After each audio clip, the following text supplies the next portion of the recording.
Bismillahirrahmanirrahim. Assalamu alaikum dear students. It's me Muhammad Irfan Anwar, your chemistry teacher. Well dear students, today we are going to discuss the full length paper number 7 of MDCAT chemistry, another interesting full length paper. So let's move towards the discussion of the test. जी तो dear students, full length paper 7 MDCAT chemistry आपके सामने है। Test का आगाज करते हैं। सबसे पहला क्वेश्चन आप पेपर देख सकते हैं अपने सामने। क्वेश्चन नंबर 81 है। कुछ स्टेटमेंट्स दी गई हैं, हमारी दोनों बुक्स की तमाम प्रैक्टिसेस हमारे जहन में होनी चाहिए, हम उसके मुताबिक आंसर करेंगे। स्टेटमेंट्स में नंबर 1 स्टेटमेंट कहता है beryllium, gallium and aluminium form the polymeric halides. Okay, notify कर लेते हैं। नंबर 2 स्टेटमेंट में कहता है magnesium, zinc and indium form intermediate hydrides. ठीक है। नंबर 3 स्टेटमेंट में कहता है arsenic, antimony and bismuth form the amphoteric oxides. Okay. उसके बाद नंबर 4 स्टेटमेंट में कहते हैं calcium, potassium and barium form the basic oxides. ये चारों स्टेटमेंट्स इंफॉर्मेटिव हैं। अब क्वेश्चन क्या करता है, which of the statements is correct? They all statements are correct statements. ये इंफॉर्मेटिव क्वेश्चन है। ये चारों स्टेटमेंट्स बिल्कुल करेक्ट हैं। ये वो तमाम नॉलेज है, वो तमाम डाटा है जो कि हमने इनऑर्गेनिक केमिस्ट्री में एनालाइज किया था एलिमेंटल पॉइंट ऑफ व्यू से। सो 81 का आंसर जो बनता है, तमाम स्टेटमेंट्स जो करेक्ट हैं, delta option is my answer. So next question की तरफ बढ़ते हैं। क्वेश्चन नंबर 82 है Which of the following statements does not match correctly? Does not match यानी कि जो mismatch होगा for the electron affinity and electron activity। देखते हैं। Once again an informative question। एक टेबल बना हुआ है। ऑप्शन ए में कहता है इलेक्ट्रॉन अफिनिटी कहता है it is the energy released और absorbed, may be positive may be negative. ठीक हो गया। First electron affinity may be negative may be positive. ठीक है, वो तमाम पॉइंट याद रखिए। सेकंड इलेक्ट्रॉन अफिनिटी में you have to put the energy in, वो एंडोथर्मिक होती है, वो प्लस होती है। खैर, अल्फा स्टेटमेंट डेफिनेशन है, बिल्कुल ठीक कह रहे हैं। Electron activity it's the power of an atom to attract the shared pair of electron, बिल्कुल ठीक कह रहे हैं। बीटा ऑप्शन में कहता है कि it is concerned with the attraction for the electrons of a single gaseous sign. ठीक है। और कहता है it is associated with the atom of the element in the molecule. Electron activity की भी स्टेटमेंट ठीक है। अल्फा बीटा दोनों भी ठीक स्टेटमेंट है। हमने मिसमैच चूज करनी है, इनकरेक्ट। सो चार्ली अभी देखते हैं। पेपर आपके सामने। It can not be measured directly, it has relative value. My dear students, ये बात तो इलेक्ट्रॉन नेगेटिविटी के मुताबिक है, इलेक्ट्रॉन अफिनिटी के बारे में तो नहीं है। सो यहाँ पे उसने रिवर्स कर दिया है। सो जो चार्ली ऑप्शन है दैट इज माय आंसर, जो कि डज नॉट मैच। ये चार्ली गलत है, उसने क्रॉस मैच कर दिया। जो बात इलेक्ट्रॉन नेगेटिविटी की है वो इलेक्ट्रॉन अफिनिटी में कह रहा है, और जो इलेक्ट्रॉन अफिनिटी की है वो इलेक्ट्रॉन नेगेटिविटी में कह रहा है। सो मैं आंसर करूंगा चार्ली ऑप्शन, क्योंकि डेल्टा ऑप्शन बिल्कुल ठीक है। इलेक्ट्रॉन नेगेटिविटी रेशियो होती है, उसका कोई यूनिट नहीं होता, और इलेक्ट्रॉन अफिनिटी के यूनिट्स होते हैं किलो जूल्स पर मोल। चार्ली ऑप्शन मेरे पास है गलत, जिसकी सही स्टेटमेंट ये है कि electron affinity can be measured directly, जबकि इलेक्ट्रॉन एक्टिविटी जो है वो डायरेक्टली मेजर नहीं कर सकते हम। ये मेरा आंसर था। क्वेश्चन नंबर 83 पे चलते हैं। क्वेश्चन नंबर 83 है the type of the bonding present in a sample of the ammonium chloride is the popular question. My dear students, you better know. Imagine करें अमोनिया सिर्फ NH3, NH3 में 3 hydrogen bonds हैं, covalent bond बना रहे हैं वो nitrogen के साथ। ठीक है, NH3 में 3 हाइड्रोजन एटम्स हैं, 3 हाइड्रोजन एटम्स हैं जो कि नाइट्रोजन के साथ कोवेलेंट बॉन्ड बना रहे हैं।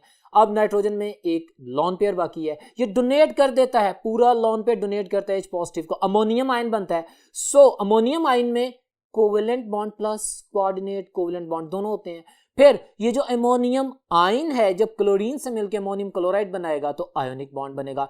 सो अमोनियम क्लोराइड में कोवेलेंट बॉन्ड भी है, कोऑर्डिनेट कोवेलेंट बॉन्ड भी है, और डेफिनेटली आयोनिक बॉन्ड भी है। All types of bonds are present. मैंने डिस्क्राइब कर दिया क्योंकि उसने ये क्वेश्चन किया था। Delta option is my answer. Question number 83 का आंसर डेल्टा है। So be very clever and clear answering this question. इसी तरह अमोनियम हाइड्रोक्साइड में पूछ सकता है। सो ये बॉन्डिंग के हवाले से जो क्वेश्चंस किए जाएंगे बहुत इंटरेस्टिंग होंगे, आपको बड़े गौर से देख के ध्यान से आंसर करना है। क्वेश्चन नंबर 84 पे चलते हैं।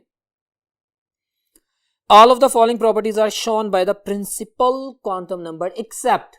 प्रिंसिपल क्वांटम नंबर की केमिस्ट्री ज़हन में रखिएगा। श्रोडिंगर वेव इक्वेशन टीचर 1 से स्टार्ट होता है, फैक्टर n से रिप्रेजेंट किया जाता है, एनर्जी वगैरह वगैरह, वो तमाम पॉइंट्स ध्यान में रखें। अब जो प्रॉपर्टी प्रिंसिपल क्वांटम नंबर की नहीं है वो चूज करनी है। उसने कहा all of the properties belong to the principal quantum number except. So watch this. Alpha में कहता है कि it is denoted by n and n is equal to 1 2 3 4, सही कह रहे हैं, इंटीजर 1 से स्टार्ट होता है। बीटा में कहता है 84 कहता है it is associated with the size of the sub shell. Sub shell principal quantum number तो मेन शेल की बात करता है, सब शेल तो एज़म्यूथल क्वांटम नंबर की बात करता है, तो ये मिसमैच है, बीटा ऑप्शन गलत है। वो यही पूछना चाह रहा था कि कौन सी ऐसी प्रॉपर्टी है जो प्रिंसिपल क्वांटम नंबर से एसोसिएटेड नहीं है, तो बीटा तो भी है, मैं बाकी भी पढ़ देता हूं। कहता है tells us about the energy of electron, ठीक कह रहा है। It tells us about the number of the electrons in a shell with the help of the formula 2n square। सारी स्टेटमेंट ठीक है, बीटा ऑप्शन गलत है, जो मेरा आंसर है। ये सब शेल से नहीं डील करता, ये शेल से डील करता है। सो क्वेश्चन नंबर 84 का आंसर है बीटा। बड़ा सिंपल क्वेश्चन, और ट्रिक कैसे किया गया, स्मॉल सा word sub shell and shell, so be very clear on answering the questions, ठीक है। अब आगे चलते हैं क्वेश्चन नंबर 85 पे। Iodoform test can be used to distinguish between the following except. Iodoform test, bright yellow precipitates of the iodoform, methyl ketonic group जिसमें होगा या बनने की पॉसिबिलिटी होगी वो आइडोफॉर्म बनाएगा। अब ये तमाम केमिस्ट्री ज़हन में रखिएगा। प्राइमरी अल्कोहल्स में सिर्फ एथाइल अल्कोहल, इथाइल अल्कोहल जिसे एथेनॉल कहते हैं, और एल्डिहाइड में सिर्फ एसिटाल्डिहाइड, ठीक है।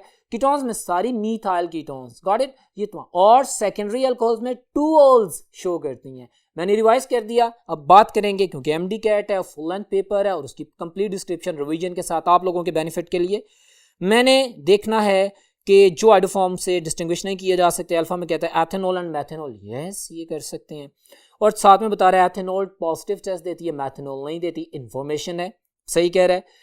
Methanol and ethanol, ethanol acetaldehyde वो करेगा और मैथेनॉल नहीं करेगा, सही कह रहा है। चार्ली में कहता है 2 पेंटेनॉन 3 पेंटेनॉन, 2 पेंटेनॉन में एक साइड पे मिथाइल चेन है, वो पॉजिटिव आइडोफॉर्म टेस्ट देगी, 3 पेंटेनॉन नहीं देगी, तो ये भी ठीक है, सेपरेट तो किए जा सकते हैं। डेल्टा में कहता है मैथेनॉल एंड 1 ब्यूटेनॉल, ये दोनों टेस्ट नहीं देंगे। और इसमें मजीद रॉन्ग बात जो उसने लिखी है कि 1 ब्यूटेनॉल जो कि प्राइमरी अल्कोहल है, 1 ब्यूटेनॉल तो बिल्कुल नहीं आइडोफॉर्म टेस्ट देता। ये दोनों आइडोफॉर्म टेस्ट नहीं देंगे, एक तो डिस्टिंग्विश नहीं कर सकते, दूसरा उसने जो ऑप्शन दी है वो भी गलत दी है। So delta option is my answer in the question number 85। Next question पे चलते हैं, question number 86। Dear students, polymer formation from the monomers is started by condensation reaction between the monomers, ठीक है। अभी मैं बाकी स्टेटमेंट्स भी पढ़ता हूँ, ये बात किसी हद तक ठीक है, लेकिन अगर बाकी ऑप्शंस को देखेंगे माइट पॉसिबल कोई सूटेबल ऑप्शन सामने आ दे।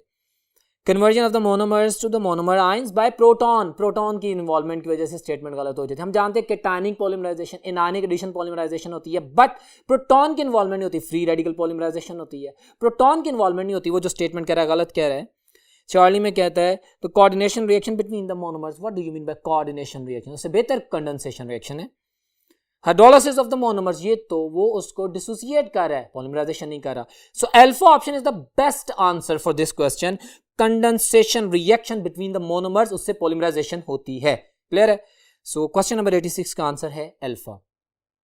Question number 87, urea is obtained by the dehydration of, popular question, मेरे पास डेल्टा ऑप्शन है अमोनियम कार्बामेट। आप लोगों को समझाने के लिए मैंने व्हाइट बोर्ड पे सॉल्व किया है, see on the white board. Question number 87, ये मैंने अमोनियम कार्बामेट का स्ट्रक्चर बना दिया है, आपको पता होना चाहिए। अमोनियम कार्बामेट हम बनाते हैं, हम उसकी यूरिया के साथ, अमोनिया के साथ प्रोडक्शन कर रहे हैं, पूरा प्रोसीजर आपके जेन में है, बट अभी जो मेरा क्वेश्चन है ना, उसने जो गिवन ऑप्शन दिया उसको मैं डिस्कस कर रहा हूँ। अमोनियम कार्बामेट है, जब हीटअप करते हैं तो 2 हाइड्रोजन और 1 oxygen in the form of water eliminate हो जाते हैं, और साथ में मेरे पास डाईमाइनोमेथेनॉल यानी यूरिया बन जाता है। सो यूरिया के मैन्युफैक्चरिंग में अमोनियम कार्बामेट, उसने नाम पूछा था वो मैंने बता दिया किस तरह डिहाइड्रेशन होती है, हीटअप करने से मेरे पास यूरिया आपके सामने आता है। सो क्वेश्चन में मेरे पास जो डेल्टा ऑप्शन है that is the answer, clear है। बड़ा सिंपल सा क्वेश्चन, बट इक्वेशन इसलिए लिखी आपको पता होना चाहिए। और इसके अलावा यूरिया में कितने परसेंट नाइट्रोजन होती है, 46%। यूरिया पाकिस्तान में यूज होने वाला बेस्ट फर्टिलाइजर है। इस तरह तमाम रिलेटेड इंफॉर्मेशन आपने याद रखनी है, एमडी कैट में पूछता है। नेक्स्ट क्वेश्चन, क्वेश्चन नंबर 88 है, पेपर आपके सामने है। Which of the following is not the structure of alpha amino acid. Alpha amino acid क्या होता है, जिसमें अल्फा कार्बन पे अमाइनो ग्रुप लगाओ। बहुत आसान सवाल है, स्ट्रक्चर दे दिए हैं, अभी हम देख लेते हैं। वो कहता है which is not the structure of not alpha amino acid. अगर मैं अल्फा ऑप्शन को देखता हूं तो भाई अल्फा अमाइनो एसिड है, क्योंकि कार्बोक्सिलिक एसिड फंक्शन ग्रुप है, उसके साथ जो कार्बन अटैच है वो अल्फा कार्बन है, उसके ऊपर अमाइनो लगा हुआ है, तो वो तो है। Beta option is my clear answer. Beta option में मेरे पास अल्फा नहीं है, बीटा नहीं है, हमारे पास जो गैमा नहीं, और डेक्स्ट्रो पोजीशन पे अमाइनो ग्रुप लगा हुआ है, that is not alpha amino acid. So बड़ा आसान सा सवाल था, बाकी तमाम में अल्फा पोजीशन पे अमाइनो ग्रुप लगा हुआ है, मेरे पास बीटा ऑप्शन आंसर है जो कि अल्फा अमाइनो एसिड नहीं है। नेक्स्ट क्वेश्चन पे चलते हैं, क्वेश्चन नंबर 89 पे। Which of the following would react with ozone in the atmosphere? React with ozone in the atmosphere. Popular question. कौन सी चीज? One chlorine free radical can react with 1,100,000 ozone molecule. तो free radical कौन सा होता है? Chlorine का होता है। बहुत simple question, without wasting your precious time, delta option, question number 89। Next question पे चलते हैं, क्वेश्चन नंबर 90 पे। Sulphuric acid act as oxidizing agent. It is that substance which oxidizes the other but itself is reduced. ठीक, antagonistic relation होता है ना, सही कह रहा है, redox reaction.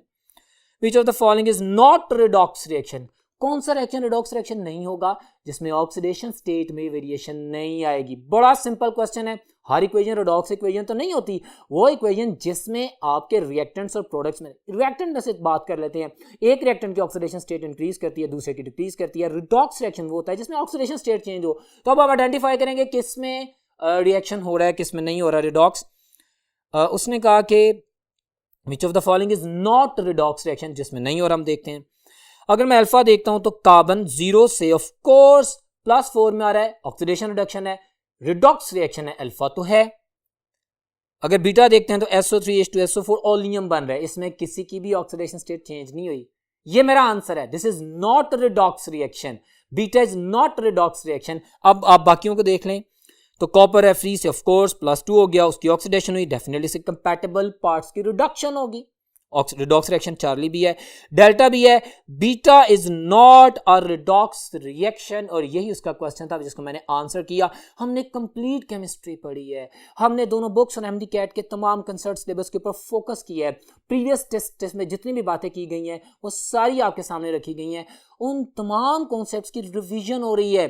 So be very vigilant while answering these questions. बड़ा आसान सा सवाल था, 90 का आंसर बीटा ऑप्शन। नेक्स्ट क्वेश्चन पे चलते हैं, क्वेश्चन नंबर 91।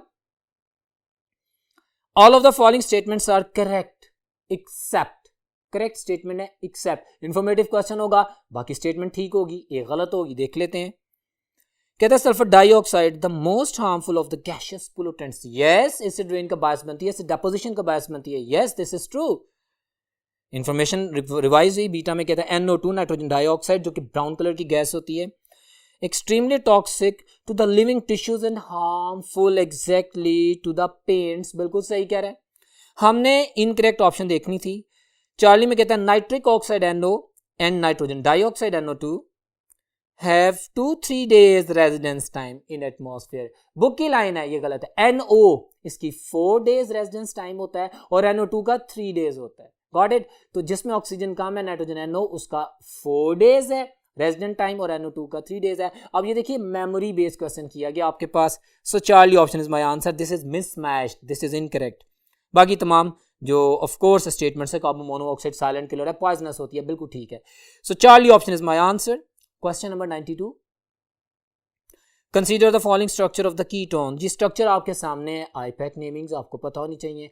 आपके पास कार्बोनाइल कार्बन जहां पे है उस तरफ से नंबरिंग स्टार्ट करेंगे। You will start numbering the chain in a way that the carbonyl carbon the reactive functional group, that is the functional group ना, gets the lower located number.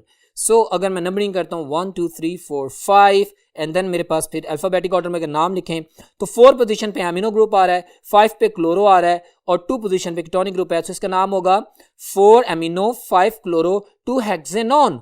So alpha option is my answer. बड़ा clear answer है आपके सामने place किया गया। My dear students, आपको 12 lectures में बताया गया, प्रीवियस टेस्ट के डिस्कशंस में बताया गया कि नॉमेनक्लेचर के ऊपर फोकस कीजिएगा, क्योंकि एमडी कैट में इससे रिलेटेड क्वेश्चंस आते हैं और ये एक पास्ट पेपर का इंपॉर्टेंट एमडी कैट क्वेश्चन था जो कि आपके सामने प्लेस किया गया। अल्फा ऑप्शन आंसर था। नेक्स्ट क्वेश्चन पे चलते हैं, that is question number 93। Which of the following mechanism of the reaction is shown by the carbonyl compounds? बताएं जी carbonyl compounds, aldehydes and ketones कौन सा रिएक्शन मैकेनिज्म शो करते हैं? बड़ा इंपॉर्टेंट सवाल, प्रीवियसली बहुत दफा डिस्कस किया जा चुका है, nucleophilic addition reaction mechanism. So delta option is my answer. Next question पे चलते हैं, क्वेश्चन नंबर 94 पे। Electrical conductivity of the graphite is greater in one direction. खूबसूरत इंफॉर्मेशन दी गई है आप लोगों को, ये आपने याद रखना है। ये अलहदा से भी एमडी कैट में स्टेटमेंट क्वेश्चन में पूछी जाती है कि भाई ग्रेफाइट की कंडक्टिविटी क्या उसकी पोजीशन चेंज करने से, उसका फेस चेंज करने से वेरी करती है? यस। क्यों? क्योंकि ग्रेफाइट एक क्रिस्टलाइन मटेरियल है, तो क्रिस्टलाइन मटेरियल की प्रॉपर्टीज में एनआइसोट्रोपी आती है। क्या मतलब है एनआइसोट्रोपी? तमाम लेक्चर रिवाइज कर रहा हूं, आपको पता है कि एक ही प्रॉपर्टी डिफरेंट डायरेक्शन से डिफरेंट रिस्पॉन्ड करती है। तो इसकी कंडक्टिविटी एक साइड से ज्यादा है, दूसरी साइड से कम है। ग्रेफाइट की कंडक्टिविटी की बात करें, क्यों? बिकॉज ऑफ इस क्रिस्टलाइन प्रॉपर्टी एनआइसोट्रोपी। क्लियर है ना? सो ये बड़ा खूबसूरत सवाल था, Charlie option clear cut answer लिखा गया है, इसको अपने ज़हन में रखना है। Anisotropy the different behaviour of the similar property with the crystal. अगर एक क्रिस्टल मटेरियल की बात करें, एनआइसोट्रोपी कहलाती है। और अमोर्फस सॉलिड्स में आपको पता है आइसोट्रोपिक नेचर होती है। सो तमाम प्रॉपर्टीज का और उसकी प्रॉपर्टीज के यूज का प्रैक्टिकल क्वेश्चन किया गया, जो कि आपके सामने प्लेस किया गया। क्वेश्चन नंबर 94 का आंसर है चार्ली। नेक्स्ट क्वेश्चन पे चलते हैं। 95 कहते हैं the element for which the value of the ionization energy is low can. Ionization energy define करें, क्या होती है? The minimum amount of energy required to remove an electron from the valence shell of an atom in the gaseous state और isolated state. ठीक है, अब आपने लो ionization energy का है, तो इसका मतलब है इलेक्ट्रॉन निकालना आसान है, बहुत आसानी से इलेक्ट्रॉन निकल जाएगा। तो वो एलिमेंट एटॉमिक फॉर्म में, गैसियस फॉर्म में, जो आसानी से इलेक्ट्रॉन को लूज करेगा, उसकी आयनाइजेशन एनर्जी कम होगी। सो उसने कहा जिसकी आयनाइजेशन एनर्जी कम है, वाइस वर्सा एंटागोनिस्टिक मूव करते हैं, तो उसमें से आसानी से इलेक्ट्रॉन निकाला जा सकता है। Beta option, that element loose electron easily which have the low ionization energy. The index of metallic reactor also, ionization energy का दूसरा नाम पता होना चाहिए। ionization energy चाहे फर्स्ट हो, चाहे सेकंड हो, चाहे थर्ड हो, ऑलवेज एंडोथर्मिक, ऑलवेज प्लस। ये एक एटॉमिक प्रॉपर्टी है, इसके किलो जूल्स पर मोल यूनिट होते हैं। It's a index of the metallic reactor. जितनी ज्यादा आयनाइजेशन एनर्जी होगी, मेटालिसिटी उतनी कम होगी, जितनी कम आयनाइजेशन एनर्जी होगी उतनी अच्छी मेटल होगी। ये 6 MCQs मैंने ट्रांसलेट किए हैं आप लोगों के लिए, ज़हन में रखिएगा। नेक्स्ट क्वेश्चन पे चलते हैं। 96 कहता है जी 2.3 gram ethanol has been dissolved in 100 centimetre cube the water solution, the molarity of the solution is. See on the white board, इसे मैंने सॉल्व किया है, उसको रिवाइज भी करता हूं। Watch this. क्वेश्चन नंबर 96 कहता है मोलैरिटी फाइंड आउट करो। पहले तो हम डिफाइन करते हैं what is molarity, number of moles per DM cube of the solution. ठीक है, अच्छा अब गिवन मैस उसने दे दिया मुझे, उसने मुझे एक मॉलिक्यूल भी बता दिया जिसका मोलर मैस मैंने फाइंड आउट कर लिया। Given mass over molar mass तो आ गया नंबर ऑफ मोल्स। अच्छा, ये पर डीएम क्यूब होता है एक डेसीमीटर क्यूब में, जिसको 1000 सेंटीमीटर क्यूब या 1000 ml भी कह सकते हैं। मैंने अपने लेक्चर में आपको स्पेसिफिकली एंट्रेंस टेस्ट के क्वेश्चंस को आंसर करने के लिए एक फार्मूला टीच किया था कि भाई जरूरी नहीं आपको 1 लीटर मटेरियल दे, जैसा कि उसने अभी क्वेश्चन किया। वो कह रहा है मुझे भाई 100 सेंटीमीटर क्यूब में या 100 ml में बताओ क्या मोलैरिटी होगी इस मैस की अगर मैं डिसॉल्व करूं। तो कोई बात नहीं, हम फार्मूले की प्रैक्टिस कर रहे हैं, मैं रिवाइज कर रहा हूं। अगर 1/1000 आता है ना नॉर्मली फार्मूला में, अगर उसने मुझे गिवन सॉल्यूशन का वॉल्यूम खुद ही दे दिया है तो वो मैं इधर लिखूंगा, लाइक 100 मैंने लिख दिया है और 1000 को मैं ऊपर प्लेस कर दूंगा। इसको मैंने टीच भी किया था, इसकी रीजन क्या होती है, क्योंकि मैं 100/1000 करूंगा तो 1000 ऊपर आ जाएगा। ओके, तो ये आपके पास ये फार्मूला आ जाता है जिसमें आपने जो वॉल्यूम सॉल्यूशन उसने दिया उसको लिख लिया। अब मैं वैल्यू प्लेस करता हूं 1000/100 2.3/46। मेरे पास सिंपल कैलकुलेशन से जो आंसर आता है दैट इज 0.5 मोल पर डेसीमीटर क्यूब। तो मेरे पास जो मोलैरिटी आती है इस गिवन स्टेटमेंट में दैट इज 0.5 मोलर, जिसे आपके सामने मैंने सॉल्व किया है। You can see that alpha option is my answer. Next question, question number 97 है, क्वेश्चन पेपर आपके सामने है।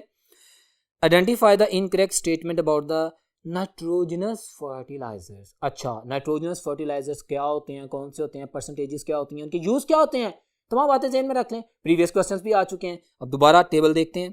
हमने इनकरेक्ट ऑप्शन को चूज करना है। अल्फा में कहता है name of the fertilizer urea है जी, 46% नाइट्रोजन है, ठीक कह रहे हैं। Use for the early stage of the plant growth, सारी बात है, हमने सारे नाइट्रोजन के एमिनो एसिड्स बनाते हैं ना। अगर नाइट्रोजन की कमी होगी तो उसकी हेल्थ मुतासर होगी, पौधों की हाइट इफेक्ट होगी, ग्रीन कलर नहीं आएगा, सारी बातें सही कह रहा है अल्फा। बीटा ऑप्शन में कहता है अमोनिया 80% नाइट्रोजन, वैसे 82% नाइट्रोजन होती है, आपकी बुक में लिखा हुआ है। अच्छा, it is used as fertilizer in the gaseous state, ये दोनों स्टेटमेंट्स रॉन्ग है। Beta option is my answer. Nitrogenous fertilizers के एसोसिएटेड जो अमोनिया हम जानते हैं ना 6 inches deep of course inject करनी पड़ती है, तो ये तो गैशियस फॉर्म है, गैशियस फॉर्म में तो किसी यूज में नहीं आएगी। So this is wrong, beta option is my answer. उसने कहा था इनकरेक्ट स्टेटमेंट बताओ। बाकी पोटेशियम नाइट्रेट में परसेंटेजेस बिल्कुल ठीक है, 13% नाइट्रोजन है, 44% पोटाश है, और इसका यूज भी लिखा हुआ है हमारे पास फाइबर्स बनाने में, स्टार्च बनाने, बिल्कुल ठीक है। डेल्टा में डायमोनियम फॉस्फेट 16% नाइट्रोजन है, 48% P2O5, और इसके अलावा वो 75% न्यूट्रिएंट डिमांड को पूरा करता है। सारी इंफॉर्मेशन ठीक है, बीटा ऑप्शन गलत है, ये मेरा आंसर है, ठीक है। सो नेक्स्ट ऑप्शन पे चलते हैं, क्वेश्चन नंबर 98 पे कहते हैं the following sequence of the reactions. वो मैंने लिख दिया व्हाइट बोर्ड पे आपको समझाने के लिए, see on the white board. Question number 98, उसने मुझे पहले 1 ब्रोमोप्रोपेन कहा, इसके साथ रिलेटेड कॉन्सेप्ट में एक्सप्लेन करूंगा, आपने गौर से सुनना है। देखें, अगर हम एल्कोहलिक KOH के साथ रिएक्शन करते हैं जैसा कि उसने कहा, तो एल्कोहलिक KOH में मेरे पास ये एक स्ट्रॉन्ग बेस के तौर पे बिहेव करेगा। जी, स्ट्रॉन्ग बेस की प्रेजेंस में क्या होता है, एलिमिनेशन रिएक्शन होता है। एलिमिनेशन रिएक्शन चाहे यूनिमोलेकुलर हो चाहे बायोमोलेकुलर, मैं अभी उसकी डिबेट नहीं कर रहा, मैं आपको अभी बात बता रहा हूं। वैसे तो ये प्राइमरी अल्काइल हैलाइड है, तो of course E2 reaction mechanism होगा ना, बायोमोलेकुलर फॉलो होगा, बट एलिमिनेशन पे फोकस करें, यूनिमोलेकुलर बायोमोलेकुलर की डिबेट अभी नहीं करें। एल्कोहलिक KOH है, मेरे पास E2 रिएक्शन हो रहा है, अल्फा से हाइड्रोजन, बीटा से हाइड्रोजन निकलेगा, अल्कीन्स बनेगी, तो प्रोपीन बनेगा, जो उसने ए स्टेटमेंट दी, ठीक है। अब सीरीज में रिएक्शन चलता है, वो HBr unsymmetrical alkene is going to be reacted with unsymmetrical reagent, so Markovnikov rule apply होगा। The positive part go to the carbon containing more hydrogen, negative part go to that carbon containing double bond which has the less number of hydrogen atoms. Got it? So simple, आपके पास product बनेगी 2 bromopropane. अब वो क्या कहता है, alcoholic की बजाय एक्वस KOH। हम डिटेल में पढ़ चुके हैं जब रिएक्शन मैकेनिज्म्स पढ़े थे अल्काइल हैलाइड्स के, डेफिनेटली हमने कहा था एक्वस मीडियम में स्ट्रॉन्ग न्यूक्लियोफाइल जनरेट होता है, तो रिएक्शन जो होता है न्यूक्लियोफिलिक सब्स्टिट्यूशन होती है, वही हो रही है। एक्वस KOH की प्रेजेंस में ये OH negative stronger nucleophile will replace this one weaker nucleophile, और मेरे पास 2 प्रोपेनॉल एज अ प्रोडक्ट मेरे सामने आ जाता है, जिसको मैंने आंसर किया है। सो इस कंप्लीट डिस्क्रिप्शन के आंसर के बाद मेरे पास उसने प्रोडक्ट C पूछी है, जो फाइनल प्रोडक्ट है, वो भी मैंने 2 प्रोपेनॉल बनाया है ना। So yes, delta option is my answer. Very clear statement, आपके तमाम रिएक्शन केमिस्ट्री को चेक किया गया, और MD-CAT में ऐसे क्वेश्चंस आते हैं, ठीक है। हम नेक्स्ट क्वेश्चन पे चलते हैं, 99 पे। In which of the following reaction of the alcohols carbon oxygen bond does not break. Alcohols के तमाम रिएक्शन में रखिए, 2 तरह के रिएक्शंस होते हैं ना, जिसमें इसका कार्बन ऑक्सीजन बॉन्ड ब्रेक करता है, ऑक्सीजन हाइड्रोजन बॉन्ड ब्रेक करता है। वो कह रहा है कि बताओ वो कौन सा ऐसा रिएक्शन है जिसमें कार्बन ऑक्सीजन का bond does not break. Carbon oxygen का बॉन्ड डज नॉट ब्रेक, देख लेते हैं। अल्फा में कह रहा है PCl5, तो बिल्कुल हम देख सकते हैं, Cl नेगेटिव ने OH नेगेटिव को रिप्लेस किया है, तो कार्बन ऑक्सीजन बॉन्ड टूटा है, बिल्कुल टूटा है। बीटा में कहता है कि अल्कोहल और acetic acid. Well my dear students, esterification एक ऐसा रिएक्शन मैकेनिज्म है जिसमें न्यूक्लियोफिलिक सब्स्टिट्यूशन होती है। एस्टेरिफिकेशन में कार्बोक्सिलिक एसिड का कार्बन ऑक्सीजन बॉन्ड टूटता है, कार्बोक्सिलिक एसिड से OH निकलता है, और अल्कोहल का ऑक्सीजन हाइड्रोजन बॉन्ड टूटता है। तो ये मेरा आंसर है, बीटा ऑप्शन। इसमें अल्कोहल का कार्बन ऑक्सीजन बॉन्ड नहीं टूट रहा, ऑक्सीजन हाइड्रोजन बॉन्ड टूट रहा है। और ये मैकेनिज्म रिवाइज कर रहा हूं, अगर मैं बाकी देखता हूं तो बिल्कुल PCl5 के साथ और थायोनाइल क्लोराइड के साथ इसमें अल्कोहल्स का कार्बन ऑक्सीजन बॉन्ड टूट रहा है, लेकिन बीटा ऑप्शन में अल्कोहल्स का ऑक्सीजन हाइड्रोजन बॉन्ड टूट रहा है, जो मेरा आंसर है, बीटा ऑप्शन। नेक्स्ट क्वेश्चन पे चलते हैं, क्वेश्चन नंबर 100 पेपर आपके सामने है। The product of the concentration of the each ion in a saturated solution of a sparingly soluble salt at 298 Kelvin is, किसकी definition कर रहे हैं? Raised to the power of their relative concentration is sparingly soluble salts, जो बहुत कम dissolve होते हैं, उनकी solubility product की बात की जाती है। तो ये किसकी definition की गई है? KSP value की। So KSP is my answer. Alpha option is my answer. This is the definition of the solubility product, कि जब sparingly soluble salt, जैसे आपने lead sulfate पढ़ा हुआ है, जैसे आपने AgCl पढ़ा हुआ है, ठीक है, तो उनकी बात करते हैं। और एक खूबसूरत वर्ड सुनिएगा इसमें, सैचुरेटेड सोल्यूशन। यहाँ पे एक बात क्लियर होती है कि हमारे पास सैचुरेटेड सोल्यूशन के लिए ज़रूरी नहीं है कि वो कॉन्सेंट्रेटेड हो। सैचुरेशन से मुराद वो है जब इक्विलिब्रियम एस्टैब्लिश हो जाए, जब आपके सोल्यूट और उसके आयन में इक्विलिब्रियम एस्टैब्लिश हो जाए, सैचुरेट हो गया, ठीक है। अब ये नहीं कि आप उसमें बहुत ज्यादा अमाउंट ऑफ सोल्यूट डिसॉल्व हो या कम डिसॉल्व हो, ठीक है। सो concentration is a separate thing and saturation is a separate thing. मैंने अपने लेक्चर में भी इसको काफी डिटेल में एक्सप्लेन किया था। बहरहाल ये सिंपल डेफिनेशन थी क्वेश्चन नंबर 100 की, अल्फा आंसर है। नेक्स्ट क्वेश्चन पे चलते हैं, question number 101। The type of the forces which are present in the liquid krypton, noble gases की बात कर रहे हैं, and in the methanol respectively. methyl alcohol, alcohols में intermolecular forces होती हैं हाइड्रोजन बॉन्डिंग, और नोबल गैसेस में दो नॉन पोलर मॉलिक्यूल में इंस्टेंटेनियस डायपोल और इंड्यूस्ड डायपोल होता है, उसको क्या बोलते हैं, London dispersion forces. Liquid krypton है तो उसमें लिक्विड बिहेवियर किस वजह से है, बिकॉज ऑफ द इंटरमोलेकुलर फोर्सेस। कौन सी, लंडन डिस्पर्शन फोर्सेस। उसी तरतीब में आंसर करना है, पहले क्रिप्टॉन है तो पहले लंडन डिस्पर्शन फोर्सेस, बाद में मिथाइल अल्कोहल है या जो भी अल्कोहल है उसमें हाइड्रोजन बॉन्डिंग है वो बाद में। सो मेरे पास अगर मैं स्टेटमेंट्स को पढ़ता हूं तो Charlie option is my answer, London dispersion forces and hydrogen bonding. Clear है। अब नेक्स्ट क्वेश्चन पे चलते हैं, that is the question number 102, जो कि आपके सामने एक नोमेनक्लेचर का क्वेश्चन है। वंस अगेन आप लोग बहुत फेमिलियर हैं इस मेथड से, आपको पता होना चाहिए, मैंने आपसे थोड़ी देर पहले भी बताया था। अब मैं इसकी select the longest carbon chain containing double bond करता हूँ, एंड प्रायोरिटी में नंबरिंग में कहाँ से स्टार्ट कर रहा हूँ, अल्कीन से। इससे कोइंसिडेंस देखें, मेरे पास हर तरह से ऑप्शन ये बनती है कि मैं राइट साइड से नंबरिंग स्टार्ट करूं। So, जब मैं नंबरिंग करता हूं और उसके बाद इसका नाम करता हूं तो मेरे पास अल्फाबेटिकली ऑर्डर में लिखता हूं तो 3 पोजीशन पे क्लोरो आता है, 4 पे मीथाइल आता है, और इसमें मेरे पास चूंकि 7 कार्बन और 2 पोजीशन पे डबल बॉन्ड है, इसका नाम होगा 3 chloro 4 methyl and 2 heptene. So Charlie option is my answer, very simple. Question number 102 का आंसर चार्ली। नेक्स्ट क्वेश्चन पे चलते हैं, question number 103। Dear students, which one of the following pollutants present in the exhaust fumes of an internal combustion engine has the element in the +2 oxidation state? बड़ा खूबसूरत सवाल है, MD cat में आया हुआ है, बहुत इंपॉर्टेंट है, बड़े ध्यान से आंसर करना है, बड़ा सिंपल है। वो कह रहा है कि इंटरनल कंबस्शन इंजन में कुछ बर्निंग होती है फ्यूल की, कुछ गैसेस बाहर आती हैं। ओके, कहते हैं उस गैस की बात करनी है जिस नॉन मेटल के ऊपर ऑक्सीडेशन स्टेट +2 हो, ऐसा ऑक्साइड हो जिसमें कंपैटिबल पार्टनर, चाहे वो कार्बन है, चाहे वो नाइट्रोजन है, चाहे वो जो भी है, चाहे उसके ऊपर +2 ऑक्सीडेशन स्टेट हो। ओके, पहली बात। And odd number of electrons in the one molecule of the pollutant. बड़ा आसान सवाल। मैं ऑप्शंस देखता हूं ना, तो पहले तो मैं ऑक्सीडेशन स्टेट्स फाइंड आउट करूंगा, तो मेरे पास +2 ऑक्सीडेशन स्टेट अल्फा और चार्ली ऑप्शन में आएगी। अब बाकी दो के कंपटीशन में अल्फा और चार्ली का कंपटीशन आ गया, क्योंकि नाइट्रोजन पे भी नाइट्रिक ऑक्साइड में +2 ऑक्सीडेशन स्टेट है, और कार्बन मोनोऑक्साइड में भी कार्बन पे +2 ऑक्सीडेशन स्टेट है। अब उसने कहा कि बताओ इन दोनों एलिमेंट्स, एक मॉलिक्यूल में दो एलिमेंट्स के मिलने से जो नंबर ऑफ इलेक्ट्रॉन्स हैं वो ऑड नंबर में हो। हम देख लेते हैं। वेल, मैं अगर बात करता हूँ कार्बन मोनोऑक्साइड की, तो कार्बन में 6 इलेक्ट्रॉन है, ऑक्सीजन में 8 है, आंसर क्या आता है 14। ये तो इवन है।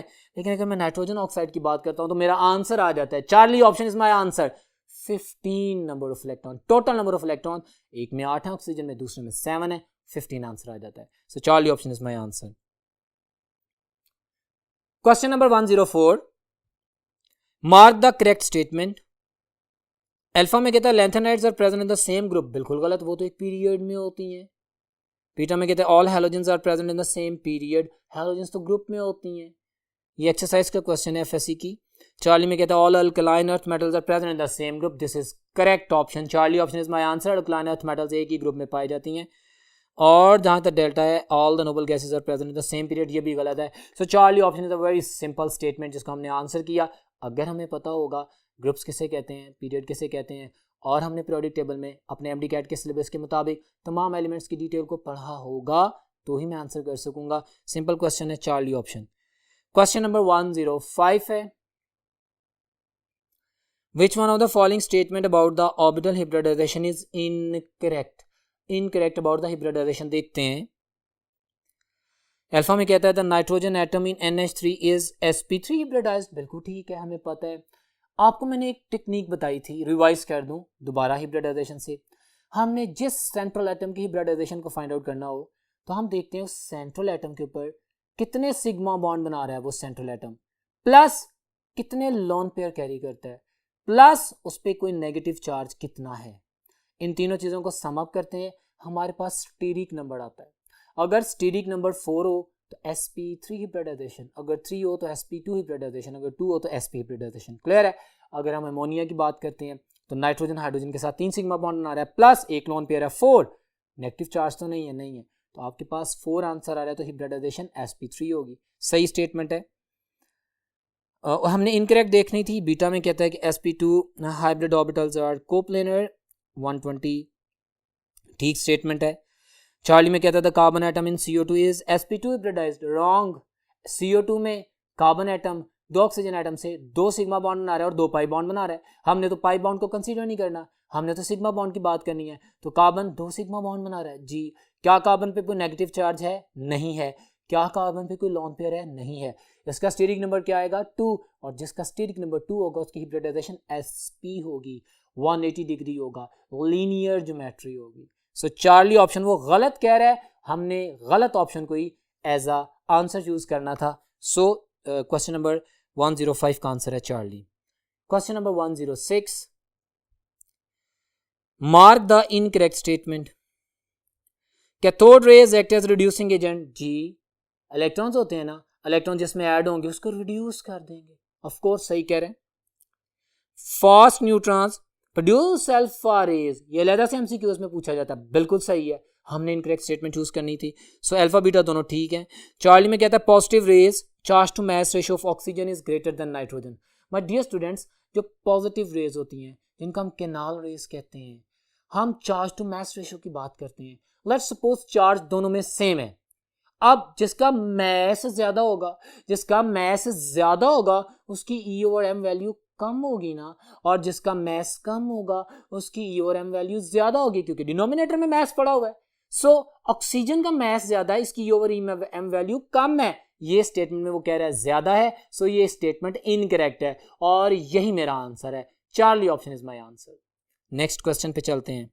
Question number 107 dear students, 5 gram KBr dissolve 20 gram of water, weight by weight percentage बताओ। बड़ा सिंपल क्वेश्चन है, हम बारहा इसकी प्रैक्टिस कर चुके हैं। अभी आपको मैं बता रहा हूं, वैसे मैंने पेपर में सॉल्व भी कर दिया, आप देख सकते हैं। हमने mass of solute divided by mass of solution, mass of solute 5 ग्राम है, solution solvent plus solute 20 plus 5 25 हो गया। 5/25 मल्टीप्लाइड बाय 100 करेंगे तो क्या आंसर आता है? 20%। Very simple answer. Charlie option is my answer. इसकी सॉल्यूशन डिटेल अगर आपको जरूरत पड़ती है तो आपके सामने पेपर में मौजूद है। वैसे ये बहुत सिंपल आंसर है, मेरे पास चार्ली ऑप्शन आंसर आता है। नेक्स्ट क्वेश्चन है क्वेश्चन नंबर 108,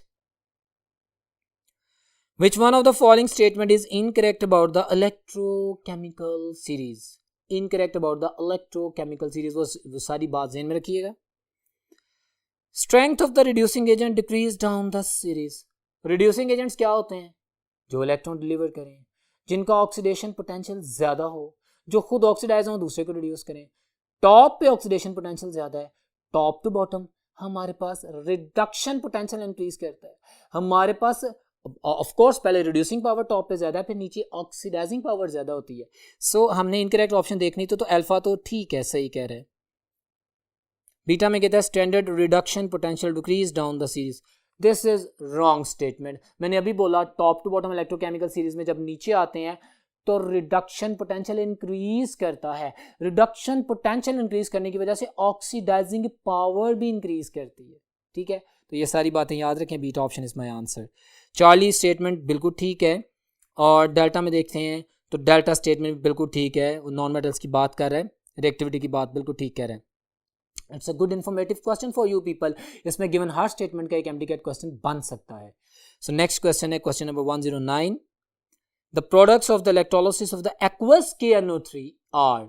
अब बड़ा पॉपुलर सवाल है, आपकी बुक में गिवन है एक्वस KNO3।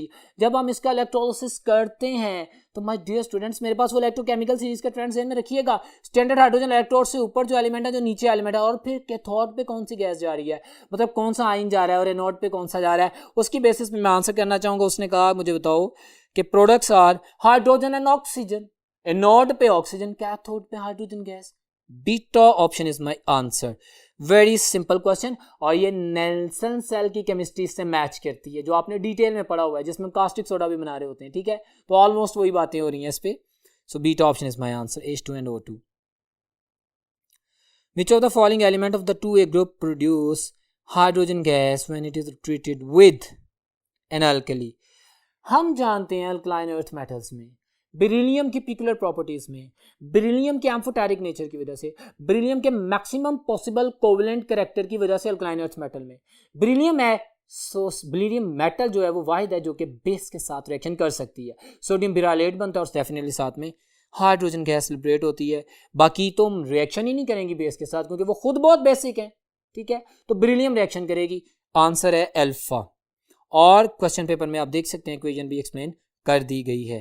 क्वेश्चन नंबर 111 जो कि आपके सामने है, identify the correct option associated with the shape of P orbital. Alpha तो एस सब शेल की बात कर रहे हैं, beta is my answer, P orbital. अगर मैं चार्ली देखूं तो डेफिनेटली ये डी सब शेल की बात कर रहे हैं, उसके ऑर्बिटल्स की है, और डेल्टा भी डी जेड स्क्वायर का स्ट्रक्चर है। So my dear students, shape of orbital आपको पता होनी चाहिए, स्फेरिकल क्या होती है, सॉसेज क्या होती है, एटसेट्रा, डंबल किसकी होती है। सो beta option is my answer. Question number 111 का आंसर पी सब शेल के अंदर पी ऑर्बिटल उसकी शेप बीटा है। नेक्स्ट क्वेश्चन पे चलते हैं। क्वेश्चन नंबर 112 है, स्टेटमेंट बोलता है which one of the following statement is not always true when a system is at equilibrium. When a system is at equilibrium, तो कौन सी स्टेटमेंट ठीक नहीं है?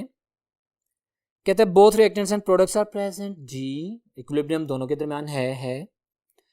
The forward and the reverse reactions occur at the same rate, तभी तो equilibrium आया, dynamic, बिल्कुल ठीक है।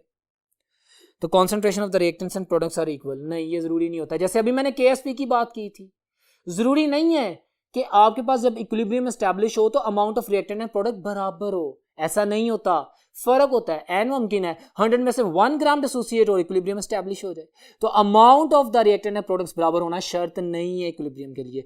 हो भी सकता है बट मेजर केसेस में ऐसा जरूरी नहीं होता। क्लियर है? तो ये अपने ज़हन में रखना है। Charlie statement is my answer.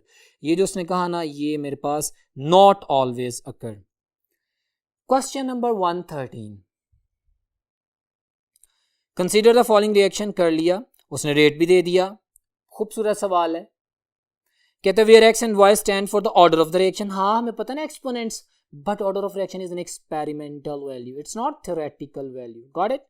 लेकिन बार बार उसने केस बनाया, उसने एक इक्वेशन लिख दी है, रेट इक्वेशन, और मुझे पूछ रहा है कि अगर मैं the order of reaction with respect to N O consider करूं, तो उसने जो मुझे डाटा दिया एन ओ वाई, तो वाई की वैल्यू क्या आ रही है 2, तो ये सेकंड ऑर्डर रिएक्शन होगा। मैंने तो एक्सपोनेंट्स को देखना है ना, अभी मैं एक्सपेरिमेंटल डाटा तो नहीं परफॉर्म कर रहा। उसने मुझे एक रिएक्शन दी है, उसने खुद कंडीशन दी है, और मैंने रिएक्शन कॉन्सेंट्रेशन का जो एक्सपोनेंट है उसको देखना है, उसके मुताबिक सेकंड ऑर्डर रिएक्शन बन रहा है, क्योंकि 2 नंबर आ रहा है, डिजिट 2 आ रहा है, वैल्यू ऑफ एन 2 आ रही है, तो ये सेकंड ऑर्डर रिएक्शन है।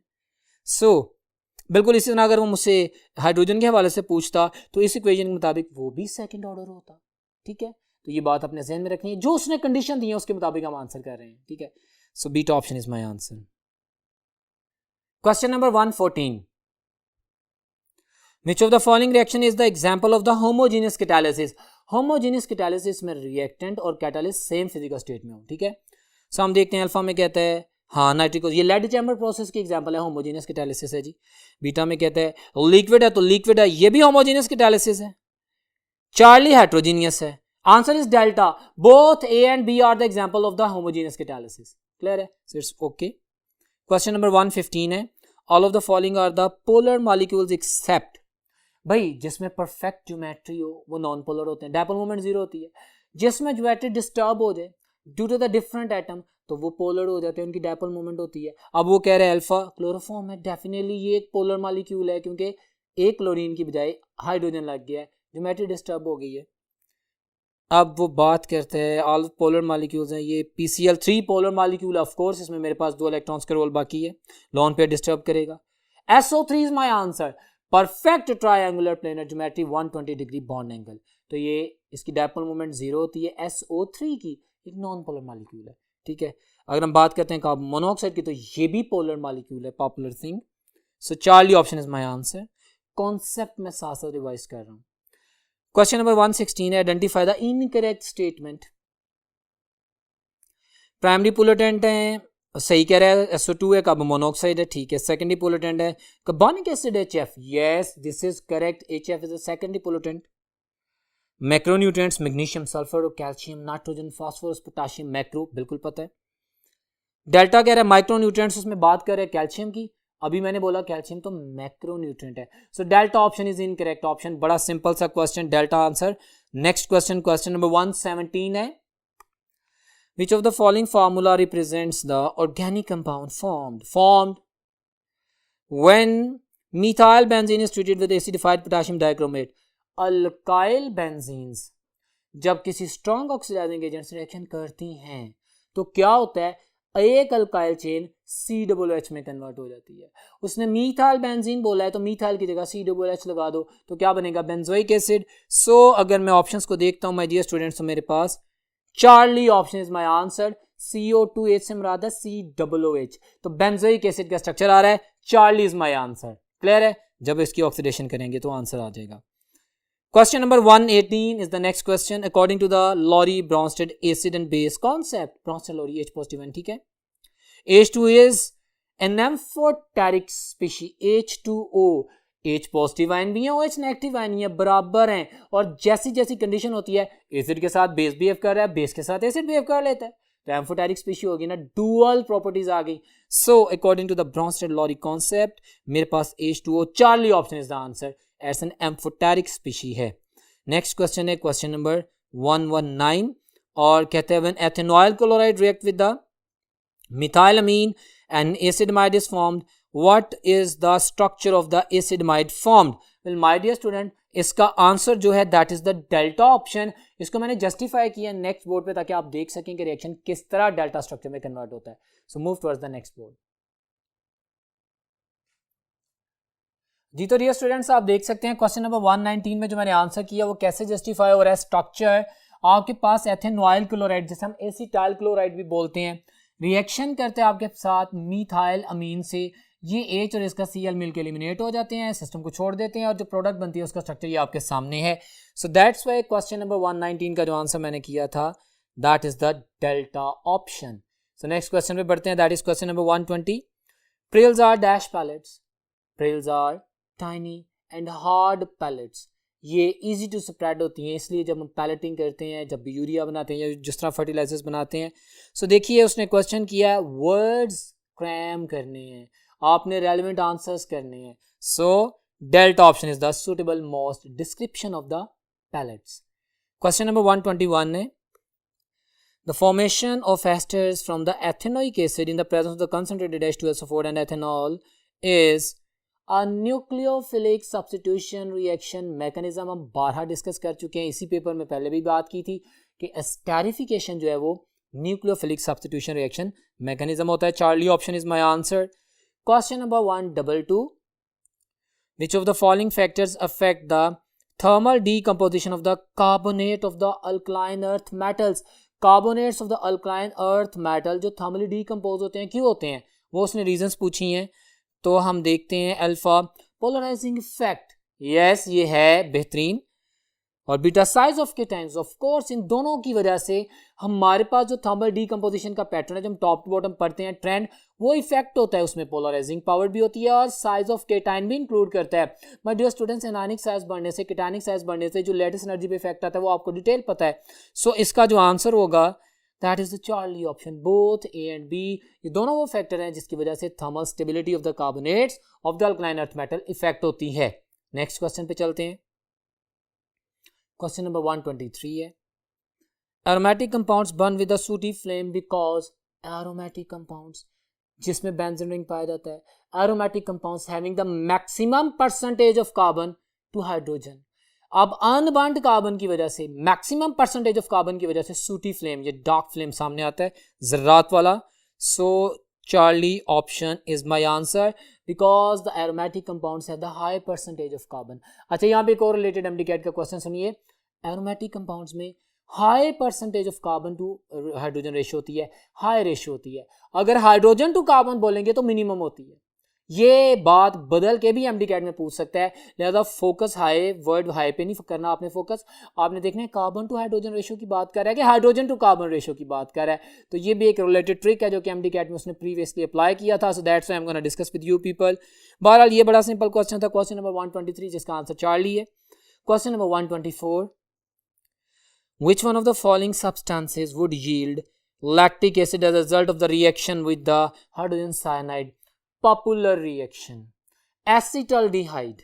जब हम base catalyzed nucleophilic addition reaction hydrogen cyanide करते हैं एसिटल्डिहाइड में, तो हमारे पास जो साइनोहाइड्रेट बनता है उसमें साइनाइड के कार्बन को मिला के 3 कार्बन होते हैं, और जब हम उसका एसिड हाइड्रोलाइसिस करते हैं तो कार्बोक्सिलिक एसिड में कन्वर्ट हो जाता है साइनाइड, और अल्फा हाइड्रोक्सी प्रोपेनोइक एसिड यानी लैक्टिक एसिड बनता है। ये डिटेल्ड मैकेनिज्म है। अब उसने रिएक्टेंट पूछ लिया कि किस रिएक्टेंट में HCN ऐड करेंगे, एसिटल्डिहाइड में, या एथेनॉल उसका आईपैक नेम है। सो हम आंसर करते हैं, उसका स्ट्रक्चर पूछा गया डेल्टा ऑप्शन।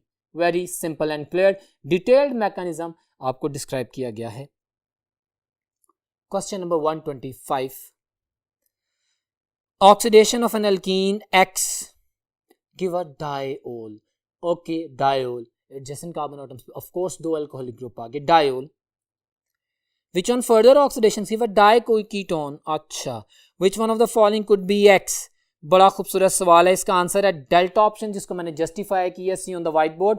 क्वेश्चन नंबर 125 का आंसर है डेल्टा। ये स्ट्रक्चर कैसे डायोल और फिर कैसे डाइकीटोन बनाता है, see on the white board.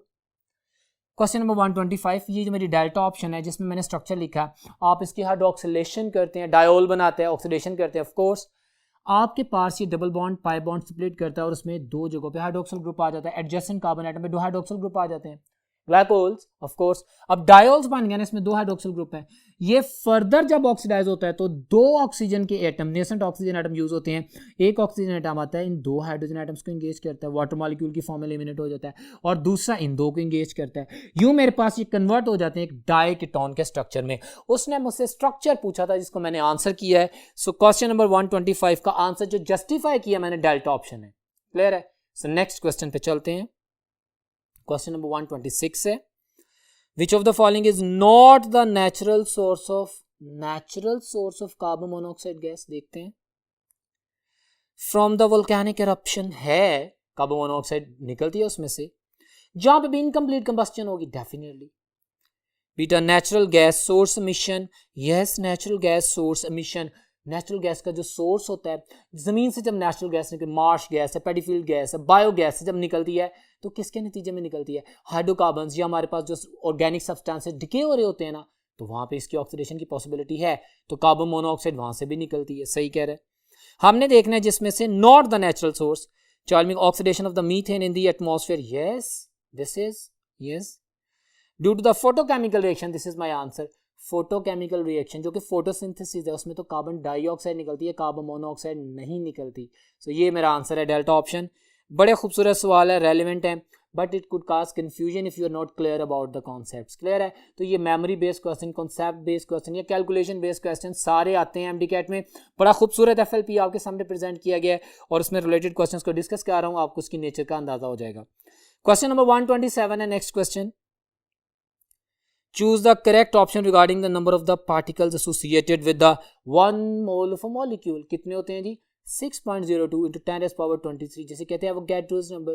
तो बड़ा सादा सवाल, delta option is my answer. ऐसे क्वेश्चन भी एमडीकैट में आते हैं और इनको बड़ी आसानी से आंसर किया जा सकता है। नेक्स्ट क्वेश्चन है question number 128। Carboxylic acids are formed by the oxidative cleavage of alkene से भी कार्बोक्सिलिक एसिड बनते हैं, पॉपॉफ फ्रूट्स में कीटोन से भी बनते हैं। तो ये ऑक्सीडेटिव क्लीवेज यानी जहां पे हमारे पास क्लीव करके कार्बोक्सिलिक एसिड बनाया जाए, तो वो ऑर्गेनिक केमिस्ट्री में जो रिएक्शंस पड़े हैं मैंने बोल भी दिया, आप ऑप्शंस देखते हैं कौन सी हैं। अल्फा कीटोन बिल्कुल ठीक है, एल्डिहाइड्स नहीं, एल्डिहाइड्स में से ऑक्सीडेटिव क्लीवेज नहीं होती, तो कीटोन्स आंसर है। Charlie option is true, ethene भी आंसर है। So my dear students, delta option is my answer. Ketones और अल्कीन्स, इन दोनों की ऑक्सीडेटिव क्लीवेज से हमारे पास कार्बोक्सिलिक एसिड्स बनते हैं। So delta option A and C both are my answers. Question number 129 है, पेपर आपके सामने है dear students. Which of the following is not the major source, negative question है, ध्यान से, not the major source of hydrocarbons as air pollutant. Hydrocarbons जैसे आप petrol कह लें, वेपर कह लें, वोलेटाइल कह लें, गैस कह लें, CH4, not the major source of the hydrocarbons. Hydrocarbons नहीं बाहर आने चाहिए, वो कौन सी बात होगी, देखते हैं। ए में कहता है large quantities of the hydrocarbons are emitted by the different trees, बिल्कुल है, ये सोर्स है। बीटा में कहता है combustion of the fossil fuel, this is my answer. Combustion, when you are burning you are generating carbon dioxide in water, you are not getting the hydrocarbons. Combustion जब हो गई तो हाइड्रोकार्बन तो नहीं रहेगा, वो तो कार्बन डाइऑक्साइड और वाटर में कन्वर्ट हो जाएगा. So this is my answer. This is not a major source, neither major not minor. This is not the source of the hydrocarbon elimination, combustion. So beta option मेरा answer है. बाकी paddy fields में से आप अभी पढ़ते हैं methane gas आती है, और ऑटोमोबाइल्स में से ऑफ कोर्स हमारे पास वेपोरेट कर जाता है ना फ्यूल, तो सोर्स तो है, बीटा सोर्स नहीं है. सो क्वेश्चन नंबर 129 का आंसर है beta option. Next question, question number 130 है, नोमेनक्लेचर का क्वेश्चन है. कार्बोक्सिलिक एसिड लगा हुआ है, numbering will always start from the carboxylic acid group, और बाकी आप नेमिंग कर लेंगे. सो इस स्ट्रक्चर का अगर मैं नाम करता हूँ क्वेश्चन नंबर 130 में, तो मेरे पास इसका जो नाम आता है 5 क्लोरो आ जाता है, 2 पोजीशन पे मीथाइल है, और ये 6 कार्बन है तो हेक्सेनोइक एसिड होगा. तो इसका नाम होगा 5 chloro 2 methyl hexanoic acid. Alpha option is my answer. बड़ा simple question, you better understand and answer that. Next question है question number 131 dear students. Which one of the following is not the use, not negative question है, ध्यान से answer करना है. Not the use of carbon tetrachloride, CCl4 का use जो नहीं है. ये मेमोरी बेस्ड क्वेश्चन है, बुक में डिटेल में एक्सप्लेन किया गया है, अपने एमडी कैट के लेक्चर में भी मैंने एक्सप्लेन किया था. अब उन पॉइंट्स को देखते हैं ना, क्या पूछता है, कौन सा यूज नहीं है. It is used as a fire extinguisher, yes this is use, इसका यूज है. It is used as a refrigerant, बिल्कुल यूज होता है, CCl4 रेफ्रिजरेंट के तौर पे यूज होता है. It is used as a preservative for the anatomical specimen. Carbon tetrachloride use नहीं होता, फॉर्मलिन सोल्यूशन यूज होता है. फॉर्मल्डिहाइड का 40% फॉर्मल्डिहाइड का सोल्यूशन फॉर्मलिन. सो ये मेरे पास चार्ली ऑप्शन है. Carbon tetrachloride is not used as a preservative for the anatomical specimens, ये इसका यूज नहीं है. बाकी तमाम इसके यूजेस हैं. एरोसोल प्रोपेलेंट है, ठीक है, हेयर स्प्रेस के लिए बिल्कुल ठीक हो गया. सो 131 का आंसर चार्ली है. क्वेश्चन नंबर 132 डियर स्टूडेंट्स देखते हैं. The number of the gram molecules of oxygen in 6.02 10^24 carbon monoxide molecule. The beautiful question this is. मुझे पता है कि इसमें आप लोगों ने काफी कंफ्यूजन होगी. सी ऑन द व्हाइट बोर्ड मैंने सॉल्व किया है, वॉच दिस. क्वेश्चन नंबर 132, जो स्टेटमेंट दी गई है उसका क्वेश्चन मैंने पहले लिखा है. क्वेश्चन को पढ़ समझ लेंगे तो आंसर कर देंगे. कहता क्या है, कहता मुझे बताएं number of the gram molecules of oxygen. Oxygen gas के ऑफ कोर्स ऑक्सीजन बोला ना, तो O2 मॉलिक्यूल्स, ग्राम मॉलिक्यूल्स मतलब number of moles, gram atoms, gram molecules, you know, gram ions, moles. कहते हैं कितने मोल्स ऑफ ऑक्सीजन गैस हैं, कितने मोल्स ऑफ O2 हैं, ये फाइंड आउट करना है. अब वो क्या कह रहा है, गिवन डाटा उसका क्या था, 6.02 10^24 कार्बन मोनोऑक्साइड मॉलिक्यूल. अब एक मोल ऑफ कार्बन मोनोऑक्साइड में कितने पार्टिकल होते हैं, 6.02 10^23.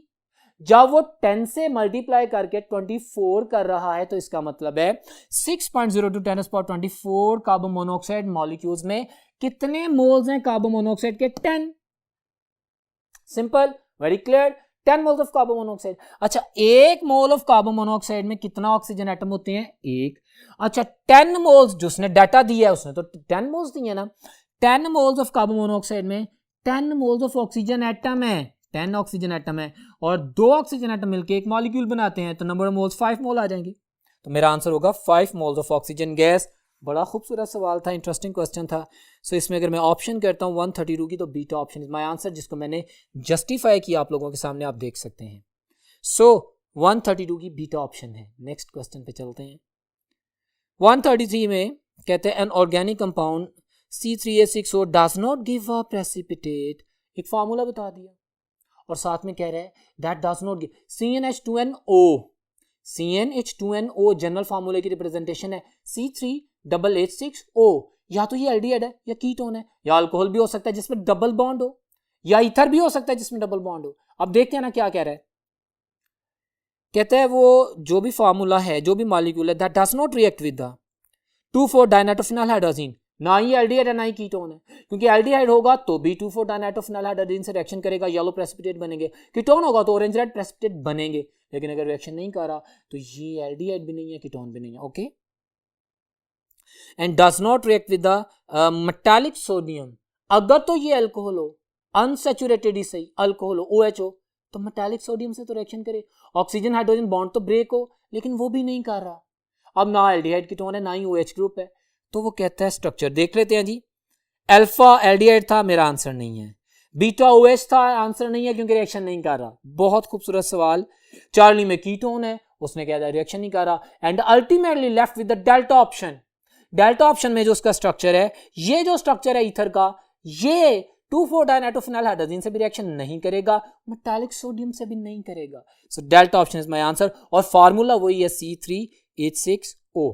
Got it. अच्छा सवाल। आपको अगर ऑर्गेनिक केमिस्ट्री के कॉन्सेप्ट की कमांड होगी तो आप आंसर कर सकेंगे।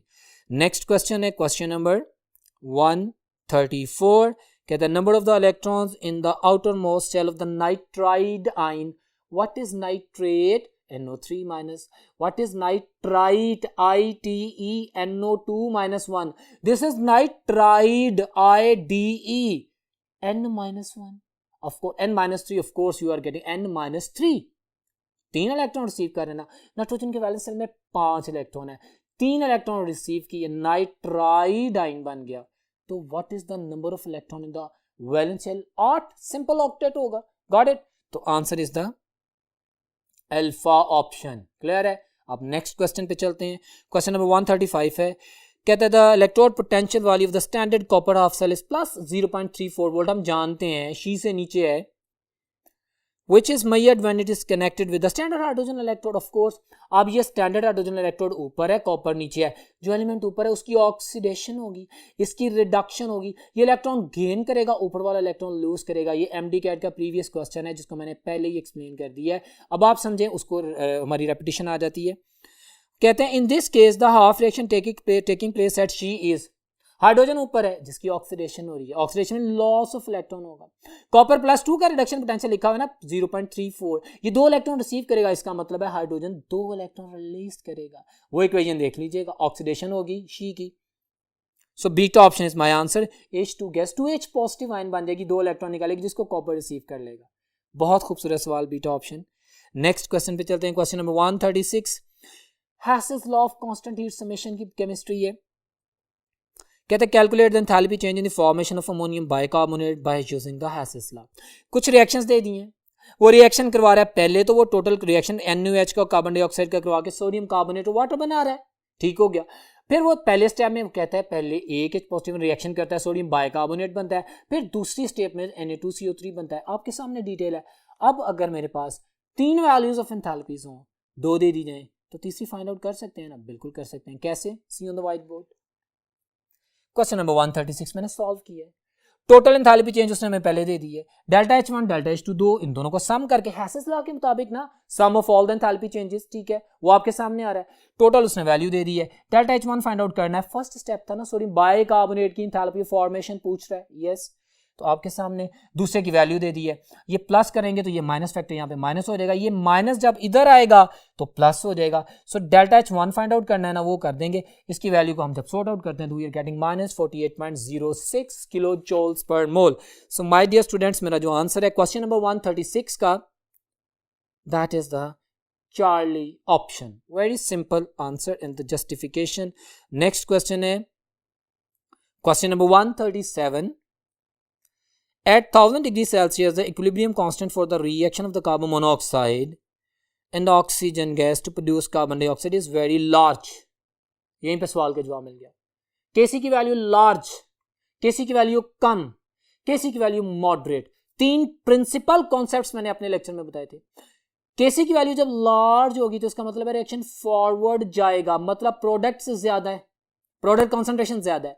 Kc की वैल्यू कम होगी तो इसका मतलब है रिएक्टेंट कॉन्सेंट्रेशन ज्यादा है। सो इसके मुताबिक हम आंसर कर देते हैं स्टेटमेंट। उसने कहा कार्बन मोनोऑक्साइड से कार्बन डाइऑक्साइड बना रहे हैं, एक रिएक्शन है, रिएक्शन फॉरवर्ड जा रहा है क्योंकि Kc की वैल्यू लार्ज है। अब स्टेटमेंट्स पढ़ते हैं। वो कहता है, क्वेश्चन क्या करता है, कहता है it shows that at the equilibrium, जब इक्विलिब्रियम एस्टैब्लिश हो जाएगा Kc, the concentration of the carbon dioxide will be much larger than, yes, because carbon dioxide is product। Alpha statement is my answer. Carbon dioxide is a product, जितनी ज्यादा product होगी उतनी ज्यादा Kc की value होगी। सो alpha option is my answer. Well done, that's very fine answer. Question number 138 है, कहता है certain compound when burned gives 3 oxide. एक कंपाउंड है जिसको जलाया गया, उसमें से 3 ऑक्साइड निकले। अब क्या कहता है, the first oxide turn lime water milky. पहला जो ऑक्साइड है वो लाइम वाटर को मिल्की करेगा। मुझे जजमेंट होगी कि कार्बन डाइऑक्साइड ऑक्साइड बन रहा है, इसका मतलब है उसमें कार्बन मौजूद है। फिर कहता है the second turn anhydrous copper sulphate blue, anhydrous copper sulphate white होता है, जब उसका वाटर के साथ कॉम्बिनेशन आता है तो वो ब्लू विट्रियोल बन जाता है। यस, इसका मतलब है सेकेंड ऑक्साइड जो बना that is H2O, hydrogen oxide यानी वाटर है। ओके, फिर उसके बाद वो कहता है and the third formed an aqua solution of high pH. High pH मतलब बेसिसिटी बढ़ गई, बेसिक कैरेक्टर बन गया। इसका मतलब है तीसरा एलिमेंट ऐसा है जो बेसिक ऑक्साइड बना रहा है। क्वेश्चन क्या कर रहा है, वो कहता है the element present in the compound most probably are, एक तो कार्बन है, एक हाइड्रोजन है और तीसरा सल्फर नहीं है, अल्फा नहीं है, बीटा कैल्शियम ऑक्साइड की अगर बात करता है तो हाईली बेसिक का सिनेरियो नहीं है।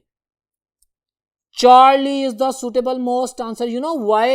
Because sodium is more basic. High करता है पीएच, जब उसने पीएच हाई करने का कहा, और डेफिनेटली हमें पता है कि जब सोडियम है, सोडियम ऑक्साइड की बात करेंगे, इसकी बेसिसिटी कैल्शियम से ज्यादा है। So Charlie option is the suitable most answer in comparison with the beta. So question number 138 का आंसर है Charlie. Clear? Next question, question number 139। Dear students, paper आपके सामने है। The charge on the coordination sphere is, बड़ा आसान सा question है लेकिन फिर भी मैंने जस्टिफाई किया है, हमेशा की तरह से नहीं होता। Next board. Well dear students, मैंने स्ट्रक्चर लिख दिया है जो उसने दिया आपके सामने। मैंने प्लैटिनम क्लोरो नाइट्रोमीन और ये स्ट्रक्चर, उसने मुझे पूछा कोऑर्डिनेशन स्फीयर पे क्या चार्ज है। उसने इनके चार्जेस नहीं पूछे, कोऑर्डिनेशन स्फीयर पे जब चार्ज फाइंड आउट करना हो तो क्या करते हैं, कंपैटिबल सिंपल आयन जो है उसका चार्ज देखते हैं। उस पर जितना आयन नेगेटिव या पॉजिटिव होगा उसके बिल्कुल रिवर्स में उतना ही नेगेटिव या पॉजिटिव आयन मौजूद होगा। जैसे सल्फेट -2 है ना, इसके साथ हमें पता है सल्फेट में -2 होता है, तो इसके कंपेयर ओवरऑल मॉलिक्यूल कॉम्प्लेक्स जो है वो तो न्यूट्रल है, तो इसके कोऑर्डिनेशन स्फीयर पे +2 चार्ज आएगा। सो मैं आंसर करूंगा क्वेश्चन नंबर 139 का आंसर beta option. Very simple and clear, +2 charge पाया जाता है कोऑर्डिनेशन स्फीयर पे। The last question and the next 140 question of the today's paper. An organic compound X on treatment with the acidified potassium dichromate gives the compound Y. Strong oxidizing agent की बात कर रहे हैं. React with iodine and the sodium hydroxide to form the triiodomethane. The compound X is secondary alcohols. Secondary alcohol को जब oxidise करेंगे strong oxidising agent की presence में तो मेरे पास कीटोन्स बनेगी, और वो कीटोन जिसमें एक अल्काइल चेन मिथाइल होगी वो आयोडोफॉर्म टेस्ट देगी बेसिक मीडियम आयोडीन के साथ रिएक्शन। तो पहले उसने ऑक्सीडाइज किया, फिर उसने आयोडोफॉर्म टेस्ट किया। हम जानते हैं कि ऑल टू ओल्स, वो तमाम सेकेंडरी अल्कोहल जिसमें 2 पोजीशन पे हाइड्रोक्सिल ग्रुप पाया जाता है, वो जो है वो मिथाइल कीटोन्स बनाती हैं और वो फिर आयोडोफॉर्म टेस्ट देती हैं। सो इन गिवन स्ट्रक्चर्स में अगर देखूं, अल्फा तो आइडोफॉर्म ही नहीं देता, बीटा एक कीटोन है, ऑफ कोर्स एसीटोन है, ये आइडोफॉर्म तो देगी, but you are not going to oxidize. अगर मैं बीटा ऑप्शन को ऑक्सीडाइज करूंगा ना पहले जो उसने कहा है, तो मेरे पास एक फॉर्मिक एसिड बनेगा, एक एसिटिक एसिड बनेगा, तो उसकी बात नहीं कर रहा। चार्ली में एसिटल्डिहाइड की बात कर रहा है, इसकी ऑक्सीडेशन होगी तो ऑलरेडी एसिटिक एसिड बन जाएगा। पहला स्टेप भी परफॉर्म करना है। So delta option is my answer. ये है मेरे पास 2 प्रोपेनॉल, ये पहले ऑक्सीडाइज होकर एसीटोन बनाएगा यानी डाइमिथाइल कीटोन बनाएगा, और वो फर्दर फिर आपके पास आइडोफॉर्म टेस्ट पॉजिटिव देगी। Well my dear students, that was all about the today's full length paper FLP 7 of MDCAT chemistry. I tried कि इसमें मौजूद तमाम क्वेश्चंस को according to the previous data आप लोगों को एक्सप्लेन किया जाए। उम्मीद करता हूं कि आपकी तैयारी बेहतरीन होगी, आप बहुत मेहनत करेंगे और इंशाल्लाह आपका MDCAT का टेस्ट बेहतरीन होगा। अस्सलाम वालेकुम।